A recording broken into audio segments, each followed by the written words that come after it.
Welcome guys, welcome. कैसे हैं आप सब लोग? मैं आशा करता हूं, मैं उम्मीद करता हूं आप सब लोग बहुत अच्छे होंगे। और मैं आपका स्वागत करता हूं कंपनी लॉ का सेकेंड लेक्चर। ओके, एक मिनट दीजिए दोस्तों। आज हम लोग करने वाले हैं कंपनी लॉ का दूसरा लेक्चर, जो कि हमने पहला लेक्चर जो कि इंट्रोडक्टरी लेक्चर था उसको बहुत अच्छे से कवर किया था हमने।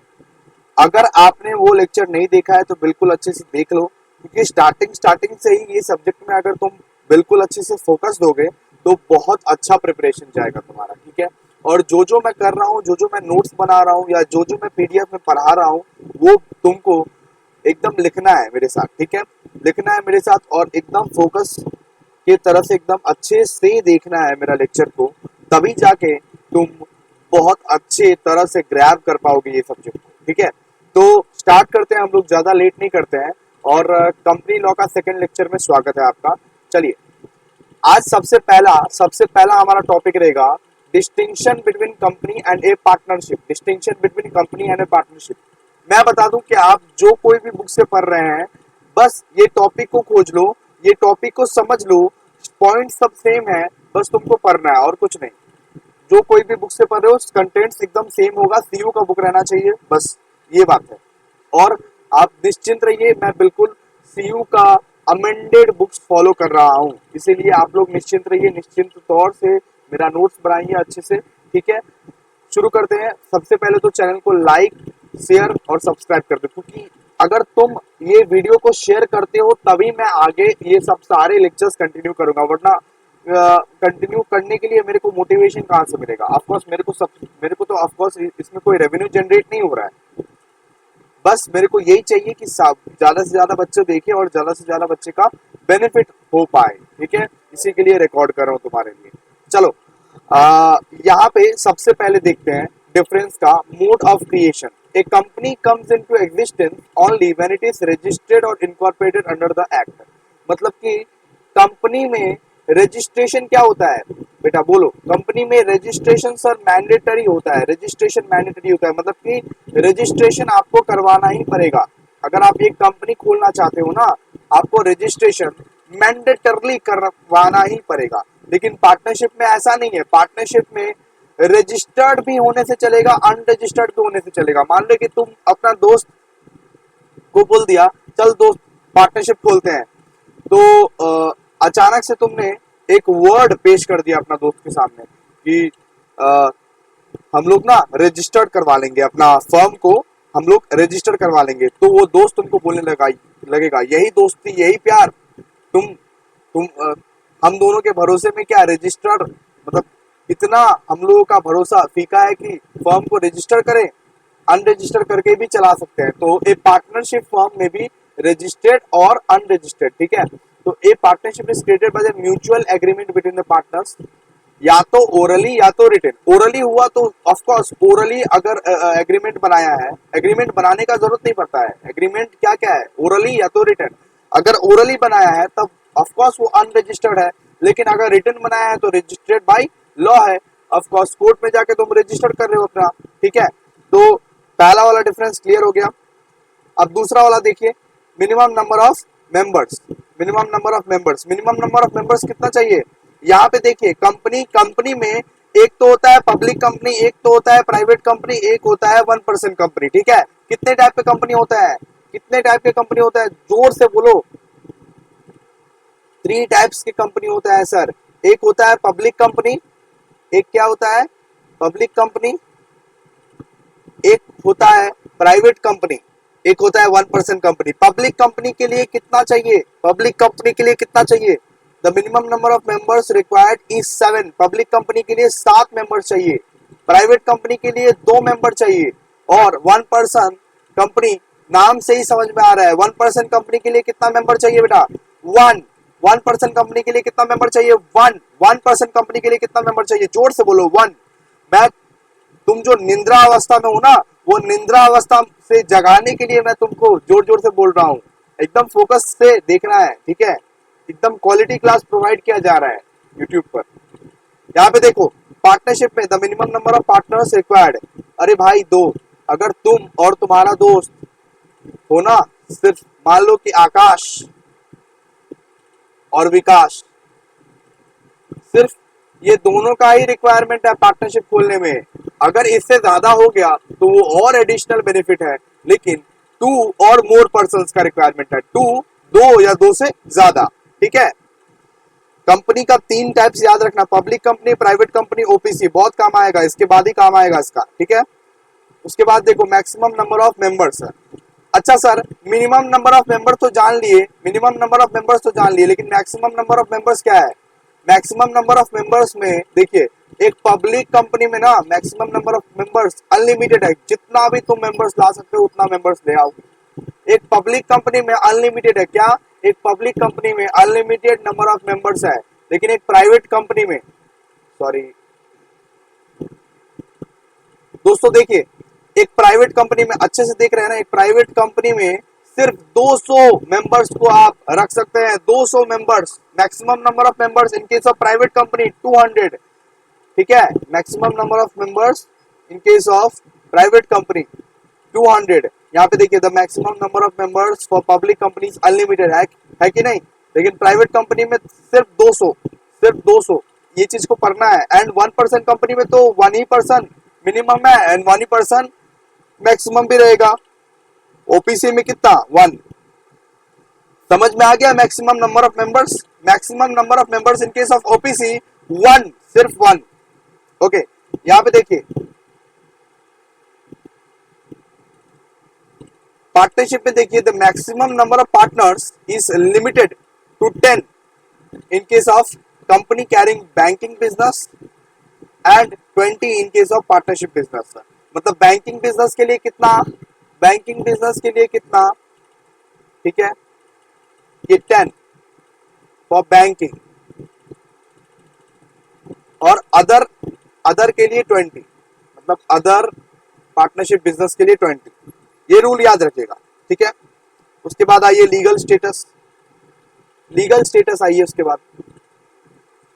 ए company has a legal personality of its own distinct from it members, मतलब कि कंपनी अलग एंड मेंबर्स अलग। मैं बताया था ना, कंपनी अलग एंड मेंबर्स अलग, मैं आपको बताया भी था, कंपनी अलग एंड मेंबर्स अलग। मतलब कंपनी अलग, कंपनी का अलग अपना पर्सनैलिटी होता है, कंपनी अपने नाम पे प्रॉपर्टी भी हेल्ड कर सकता है, कंपनी अपने नाम पे जायदाद भी हेल्ड कर सकता है। ठीक है, लेकिन मेंबर्स उसके अलग होता है। मैं किस केस में बताया था? पिछले क्लास में मैं बताया था, सैलोमन वर्सेस सैलोमन को एक्सप्लेन किया था। अगर आपने वो सब नहीं देखा है तो क्या कर रहे हो बैठे बैठे, देखो उसको पहले, उसको सबसे पहले लेक्चर 1 को देखो, उसके बाद लेक्चर 2 आराम से समझ में आएगा। ठीक है, इसके बाद देखो, a partnership firm has no legal personality of it own apart from the partners. अब देखिए, कंपनी में तो अलग ही टाइप था कि कंपनी अलग, उसका मेंबर अलग, कंपनी का अलग पर्सनैलिटी है, उसका मेंबर का अलग पर्सनैलिटी है, लेकिन ऐसा पार्टनरशिप में नहीं कहा जाता है। पार्टनरशिप में, partnership firm is a collective name of partners, it is a part of members who have the legal entity. ठीक है, तो इसमें ये चीज लागू नहीं होता, इसमें आप ही का पार्टनरशिप आना जाता है। इसमें कंपनी, इसमें ऐसा नहीं बुलाया जाता है पार्टनरशिप अलग और इसका पार्टनर्स अलग, नहीं, सब एक है। इसमें पार्टनरशिप फर्म में सब एक होता है। ओके, ये डिफरेंस समझ में आया? अब लायबिलिटी पढ़िए, liability. The liability of every shareholder of a limited company is limited to a nominal value of share held by him। मतलब कि जितना वैल्यू ऑफ शेयर मैं रखा हूं, लाइबिलिटी कितना रहेगा मेंबर का, कंपनी का मेंबर का लाइबिलिटी कितना रहेगा बेटा? बताइए, कंपनी का मेंबर का लाइबिलिटी सर उतना ही रहेगा जितना वैल्यू का वो शेयर हेल्ड कर रहा है, जितना वैल्यू का वो शेयर हेल्ड कर रहा है। ठीक है, जितना वैल्यू का वो शेयर हेल्ड कर रहा है, मतलब मान लो तुम 1000 शेयर खरीदे हो तो तुम्हारा लाइबिलिटी भी 1000 शेयर का ही रहेगा, तुम्हारा लाइबिलिटी भी 1000 शेयर का ही रहेगा। ठीक है, up to the amount of guarantee if any given in case of company limited by guarantee. लेकिन कंपनी लिमिटेड बाय गारंटी का मतलब क्या होता है कि जितना अमाउंट का हम गारंटी दिए हुए हैं कि 10,000 तुमको देंगे तो 10,000 तुमको देना पड़ेगा। ठीक है, ये चीज को आप अच्छे से समझ लीजिए। अगर अभी भी नहीं समझ में आया तो थोड़ा सा बैक कीजिए, वापस समझ लीजिए, क्योंकि हम लोग को बहुत जल्दी जल्दी ये खत्म करना है और हम बहुत अच्छे से, उम्मीद करता हूं कि समझ में आ रहा है आप लोगों को। ठीक है, और यहाँ पे देखिए, पार्टनरशिप के केस में liability of the member, partnership के केस में कुछ राहत नहीं है भैया, पार्टनरशिप के केस में अनलिमिटेड रहता है लाइबिलिटी। क्या रहता है बेटा? अनलिमिटेड रहता है। पार्टनरशिप के केस में क्या रहता है? अनलिमिटेड रहता है। The liability of the member of a partnership firm for the debt of the firm is unlimited. Unlimited का मतलब क्या हो गया? अनलिमिटेड का मतलब हो गया कि आपका घर बारी बारी ऑफिस गाड़ी सब कुछ बिक सकता है। पार्टनरशिप में अगर नुकसान हुआ तो आपको घर से पैसा लेके आना पड़ेगा, ठीक है? तो लाइबिलिटी आपका अनलिमिटेड रहता है पार्टनरशिप वालों। समझ रहे हैं ना पूरा पूरी difference?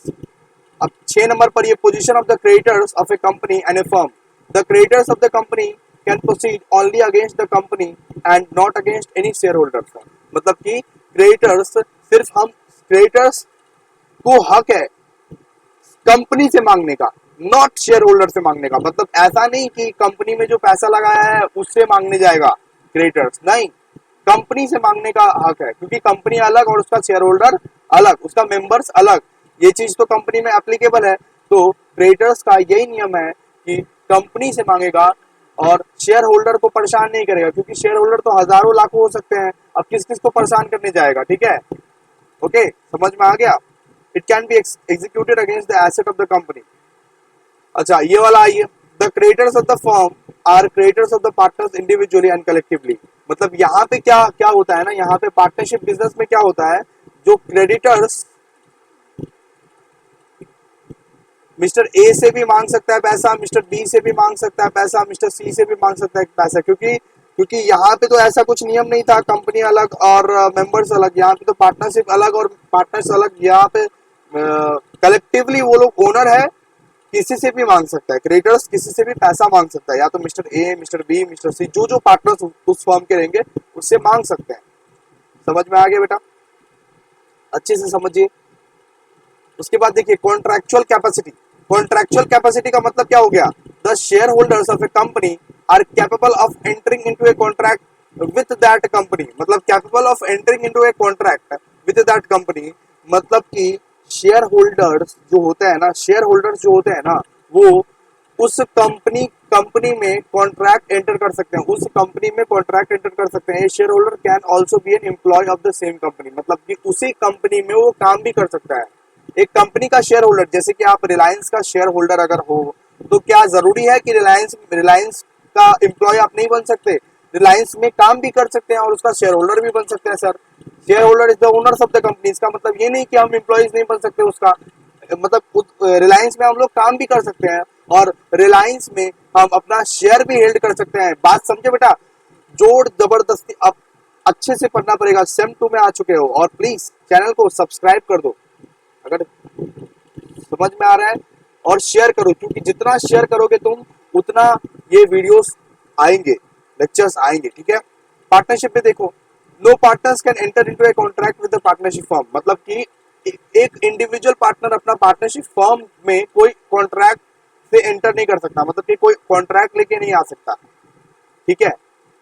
As a whole although the partners can enter contract each other. मतलब कि ए चाहे तो बी के साथ कॉन्ट्रैक्ट कर सकता है, बी चाहे तो सी के साथ कॉन्ट्रैक्ट कर सकता है, लेकिन ए कोई पार्टनरशिप फर्म में, पीएफ मतलब पार्टनरशिप फर्म, ए पार्टनरशिप फर्म में कॉन्ट्रैक्ट नहीं कर सकता, बी पार्टनरशिप फर्म के साथ कॉन्ट्रैक्ट नहीं कर सकता, सी पूरा पार्टनरशिप फर्म के साथ कॉन्ट्रैक्ट नहीं कर सकता। लेकिन ए चाहे तो बी के साथ कॉन्ट्रैक्ट कर सकता है भैया, बी चाहे तो सी के साथ कॉन्ट्रैक्ट कर सकता है। बात समझे आप अच्छे से? प्रॉपर्टी ओनरशिप उसके बाद देखिए, the property of the company belongs to the company itself, the company being a juristic person, the property of the company belongs to the company itself. मतलब कि कंपनी का प्रॉपर्टी ना कंपनी का ही रहता है, कंपनी का प्रॉपर्टी कंपनी का ही रहता है, कंपनी का प्रॉपर्टी नॉट शेयर होल्डर का नहीं हो जाता है, क्योंकि लाख लाख शेयर होल्डर रहते हैं ना, हजार हजार शेयर होल्डर रहते हैं, तो कंपनी का प्रॉपर्टी शेयर होल्डर का कभी नहीं होता है। कंपनी का प्रॉपर्टी हमेशा कंपनी का ही होता है। मैं बोला ना, कंपनी अलग उसका मेंबर अलग। The company being a juristic person, no share holder can bind the company in his individual capacity. मतलब कोई एक शेयर होल्डर कंपनी को बाइंड नहीं कर सकता, अकेले मिलके बाइंड नहीं कर सकता, ठीक है? वोटिंग होता है उसके लिए, वोटिंग होता है उसके लिए, ठीक है? यहाँ पे देखो, the property of the partnership firm belongs to the partners, लेकिन पार्टनरशिप फर्म में उल्टा है पूरा। पार्टनरशिप फर्म में उसका प्रॉपर्टी उसका पार्टनर्स का ही होता है, उसका पार्टनर्स का ही प्रॉपर्टी होता है, ठीक है? Each partners has the authority to bind the firm. मतलब चाहे तो एक पार्टनर्स अगर रिटायरमेंट का, एक मान लो एक पार्टनर अकाउंट्स में किए होना रिटायरमेंट, एक पार्टनर अगर रिटायर होना चाहता है तो वो भी हो सकता है, लेकिन उसमें क्या होगा कि वो बाइंड कर सकता है फर्म को, वो बाइंड कर सकता है as a own act as an individual, individual act से ही, मतलब अकेले का एक्ट से ही वो अपना फर्म को बाइंड कर सकता है। समझ में आ गया? मैनेजमेंट देखो यहाँ पे, a company is manage by the board of director, मतलब कंपनी को शेयर होल्डर मैनेज नहीं करता है, कंपनी को कौन मैनेज करता है बेटा? बोर्ड ऑफ डायरेक्टर मैनेज करता है। बोर्ड ऑफ डायरेक्टर मैनेज करता है या तो होल टाइम डायरेक्टर मैनेज करता है, बोर्ड ऑफ डायरेक्टर मैनेज करता है, होल टाइम डायरेक्टर मैनेज करता है, या तो मैनेजिंग डायरेक्टर और मैनेजर और की मैनेजरियल पर्सनल। अब ये सब सारी चीज का डेफिनेशंस अगली क्लास में मैं क्लियर कर दूंगा, लेकिन अभी के लिए ये समझो कि कौन कौन मैनेज करता है, याद करो इसको। A company is managed by board of director, whole time director, managing director, manager या की managerial personal, created by the new companies act as amended as 2017। ठीक है, who are appointed as a manner provided in the act। बस तुम यहीं तक पढ़ना, okay, ज्यादा पढ़ने का दरकार नहीं है, बस तुम यहीं तक पढ़ना, क्योंकि एमसीक्यू पेपर है, एमसीक्यू पेपर के लिए ज्यादा नहीं पढ़ना पड़ता है, एमसीक्यू पेपर के लिए दिमाग लगा के पढ़ना पड़ता है, जो कि तुम्हारे पास है, मैं ये समझता हूँ। ठीक है, और अभी से बहुत ताबड़तोड़ पढ़ाई करनी पड़ेगी तुम्हें। यहाँ पे देखो, a partnership firm is managed by those partners themselves unless otherwise provided in the partnership deed or agreement। मतलब पार्टनरशिप फर्म को कौन कौन मैनेज करता है? those partners themselves unless otherwise provided in the partnership deed or agreement। मतलब कि वही partners manage करता है जो पार्टनर्स उसके पार्टनर्स लिखते हैं managed by partners, managed by partners. ठीक है, समझ में आ गया इतना तक? Perpetual succession, perpetual succession, perpetual succession का मैंने क्या लिखा था कंपनी में? मेंबर्स में कम, मेंबर्स में go but the company goes on forever. मतलब कि चाहे मेंबर आए या चाहे मेंबर जाए, कंपनी हमेशा चलेगी, कंपनी हमेशा चलेगी। अटल बिहारी वाजपेयी के लैंग्वेज में मेंबर्स आते जाते रहेंगे, लेकिन कंपनी हमेशा चलनी चाहिए, है ना? चलिए यहाँ पे देखिए, a company enjoys perpetual succession, it existence not affected by the death. किसी का डेथ से अफेक्ट नहीं होने वाला है, वरना जमशेदजी टाटा क्या अभी है क्या? तो टाटा कैसे चल रहा है? जमशेदजी टाटा अगर नहीं है तो टाटा कैसे चल रहा है? तो किसी का डेथ से अफेक्ट नहीं होने वाला है कंपनी, किसी का इंसॉल्वेंसी से अफेक्ट नहीं होने वाला है, इंसैनिटी से नहीं होने वाला है, सेपरेशन ऑफ द मेंबर से नहीं होने वाला है।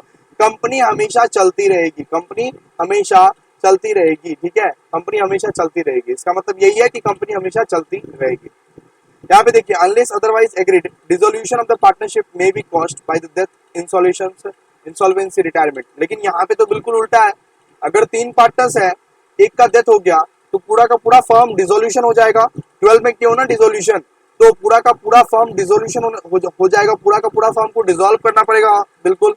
और any separation of the partners, but even after dissolution partnership में बी रिकंस्टिट्यूटेड। मतलब कि डिसोल्यूशन के बाद भी वापस से पार्टनरशिप फर्म को बनाया जा सकता है, वापस से पार्टनरशिप फर्म को बनाया जा सकता है। जैसे कि पहले पार्टनरशिप फर्म में कितने पार्टनर्स थे? 3 पार्टनर्स।